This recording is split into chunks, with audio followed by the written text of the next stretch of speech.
কুরবানি কবুল হওয়ার জন্য ৬টি শর্ত।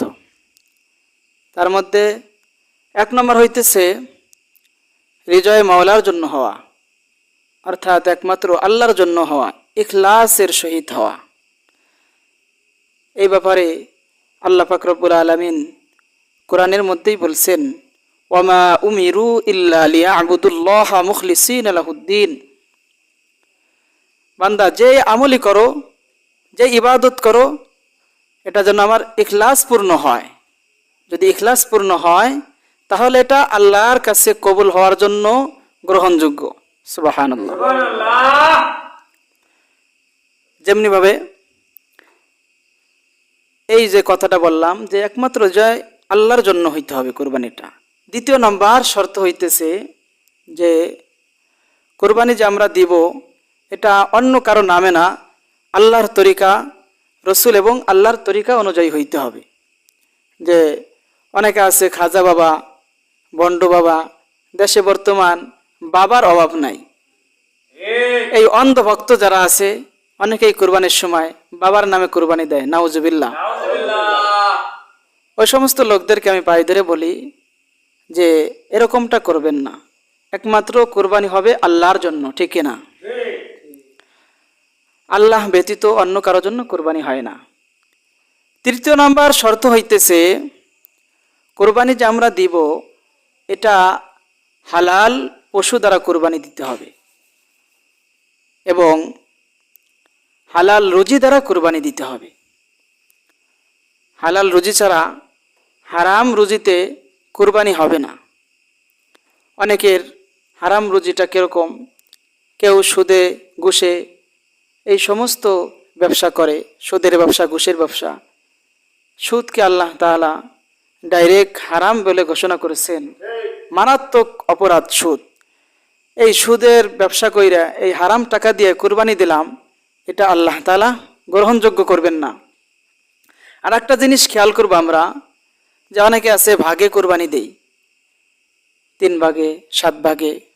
এই যে কোরবানিটা দেই, ভাগে দিলাম, কিন্তু আমার ভাগিদারে এর মধ্যে যদি একজনের হারাম থাকে, 1 চুল পরিমাণ যদি হারাম থাকে, তাহলে কিন্তু কোরবানি হবে না। এই জন্য যারা ভাগে কোরবানি দেই এটা খেয়াল করব যে আমি অন্য ভাইকে যে সাথী বানাইলাম, এর টাকাটা কোথা থেকে আসে, তাকে ভালো করে জিজ্ঞাসা করতে হবে, ভাই আপনার কি টাকা কোনো হারাম আছে কিনা? আপনার টাকা হালাল, আপনি তো 100% গ্যারান্টি নিতেছেন আমার টাকাটা হালাল, কিন্তু আপনার টাকা হালাল হলে কি হবে? আর একজনের যে জড়িত আছে হারাম, একটু হারাম মিশে গেলে তাহলে আপনার কোরবানিটা হইতেছে না। এই জন্য যারা ভাগে কোরবানি দেয় এটা খেয়াল করব। যদি ভাগে এরকম না মিলে তাহলে আপনি একা দেন, একা যে আপনার গরু দিতে হবে, মহিষ দিতে হবে, উট দিতে হবে, এটার কোনো আপনার কোনো এরকম বাধ্যতামূলক করা হয় নাই।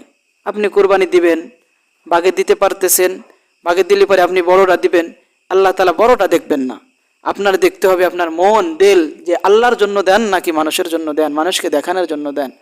এই জন্য যারা কোরবানি দিব, এই যে ভাগের যাদের নিয়ত আছে যে ভাগে কোরবানি দিব, তাহলে তারা এটা খেয়াল করব যে আমরা যে কোরবানিটা দিব এটা যেন সবার টাকাটাই হালাল হয়, হারাম যেন না হয়।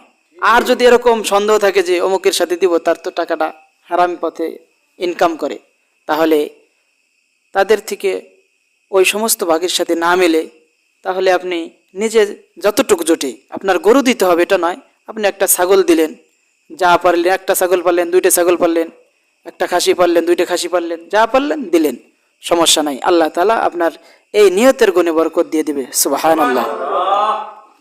এটা বললাম হলো 3 নম্বর শর্ত। আর 4 নম্বর শর্ত হইতেছে আপনার এই যে 4 নম্বর শর্ত হইতেছে আপনি যে কোরবানি দিবেন, এই কোরবানির পশু আল্লাহ পাক যেই সমস্ত পশু নির্ধারণ করেছেন ওই সমস্ত পশু দ্বারা আপনার কোরবানি দিতে হবে।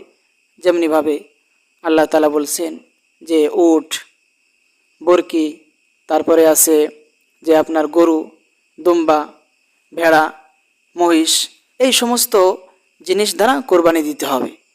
আর 5 নম্বর শর্ত হইতেছে যে আপনি যে কোরবানি দিবেন এই পশুটার মধ্যে কি কোনো খুঁত আছে কিনা। পশুটাতে দিতেছেন, অনেকে আছে কোরবানির মান সে কোরবানি দিবে, এদিক দিয়ে খরিদ হয়ে গেছে, ওটা দিয়েই আমি চলাই দিব। না ভাই, কোরবানি দিবেন আপনি আল্লাহকে খুশি করার জন্য দিবেন। আপনার ওই খুদটাকে আল্লাহ নিষেধ করছেন, আপনি ওটা দিয়ে দিলেন, তাহলে তো আপনার এটা কোরবানি হলো না। এজন্য কোরবানি দিবেন দেখে শুনে দিবেন, পশুটা কি সুস্থ নাকি অসুস্থ।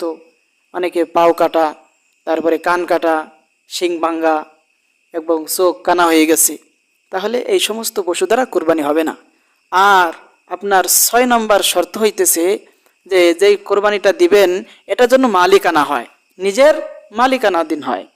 এটা আবার কেমন কথা? সেটা হলো মালিকানা, অনেকে আছে যে কোরবানির ফজিলত শুনছে তো চুরি করে কোরবানি দেয়, ঠিক কিনা? কোরবানির ফজিলত শুনলাম যে চুরি করে দেয়। কোরবানির এত সুন্দর ফজিলত হুজুর বলল যে যে পশুটা থাকবে, পশুর যত পশম থাকবে, লোম থাকবে, ওই সমস্ত লোমের পরিমাণ আল্লাহ পাক সওয়াব দিবেন। এই সওয়াবের কথা শুনে আপনি কোরবানি দেওয়ার জন্য উঠে পড়ে লাগলেন, যেখানে পাইলেন একটা ধরে এনে কোরবানি দিলেন। এটা সম্ভব না, কারণ হারাম জিনিস অন্যেরটা খাইতেছেন, এটা হারাম জিনিস। আল্লাহর নবী করিম সাল্লাল্লাহু আলাইহি ওয়াসাল্লাম হাদিসের মধ্যে বলেছেন, লা ইয়াদখুলুল জান্নাতা জাসাদুন গুযিয়া বিল হারাম, হারাম ভক্ষণকারী শরীর ভেস্তে প্রবেশ করবে না। এজন্য হারাম জিনিস দিয়ে আমরা কোরবানি দিব না, হালাল দিয়ে কোরবানি দিব।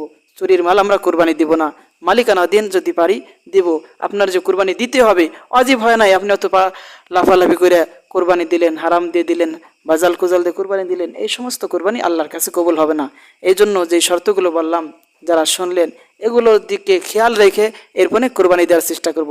আল্লাহ পাক সকলকে বোঝার তৌফিক দান করে, সকলে বলে আমিন।